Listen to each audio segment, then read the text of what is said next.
While I was withdrawing money, I caught a glimpse of a woman ahead acting strangely. Sorry, I have to make another withdrawal. Turning slightly to observe more closely, I noticed her hand trembling as she entered, her pincer fingers smeared with blood.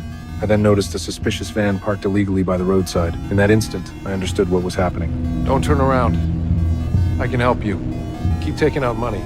That minivan to my left, that yours? Yes. Just for clarity, you've been carjacked, right?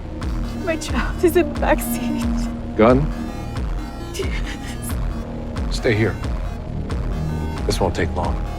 The robbers were still in the vehicle, threatening a young boy completely unaware that I was approaching. Hi. Want to see your mom? It's okay. It's okay. After neutralizing the robbers, I handed the magazine clip to the boy's mother, explained how to call the police, and then calmly returned to the ATM to finish my withdrawal. But when the receipt printed out, something felt off. The remaining balance was exactly $1,030. In the military, that number was once used as a distress code. A chill ran down my spine. Something was wrong. I rushed to a clothing store nearby and borrowed a phone to contact my old comrade in New York, Negri. Her voice was heavy on the line as she told me the unthinkable. Our fellow teammate Franz had been murdered. The news hit me like a thunderbolt shock, and rage surged through me. I'll let you know when I land. Once I arrived in New York, I met up with Negri at a small restaurant. After brief greetings, she shared everything she knew. About a week earlier, Franz had mysteriously gone missing. He did manage to call her once, but both were busy at the time and didn't talk for long.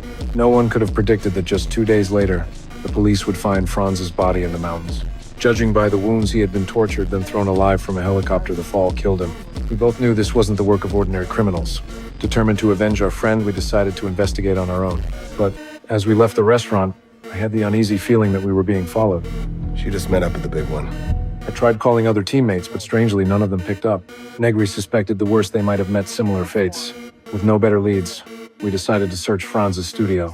When we opened the door, the place was a wreck-ransacked from top to bottom. The legs of chairs and tables were snapped clean off. Whoever had been there was clearly looking for something important. On the floor, Negri found a broken photograph, our old task force's only group picture. Before we could reflect further, Negri noticed a post office just across the street. Franz was sharp, right? Very short. So if he was dealing with something that could get him killed, you'd have to put it in a place that was very secure but readily available. Somewhere in plain sight that we see every day, but a place no one would suspect. Okay. So what's a place that's readily available that we entrust every day with very important items? This is a mailbox key. We headed straight over.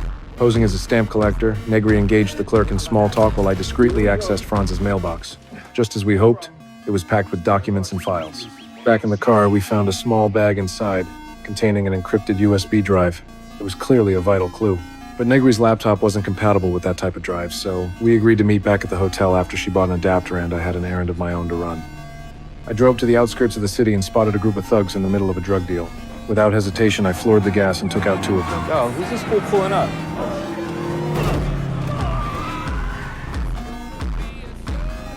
Crazy motherfucker. I confiscated their dirty cash and weapons, flushed all the drugs down the nearest storm drain, and drove off. I knew a brutal fight was coming, and I needed to be armed. What I didn't expect was that the weapons would come in handy so soon the moment I returned to the hotel.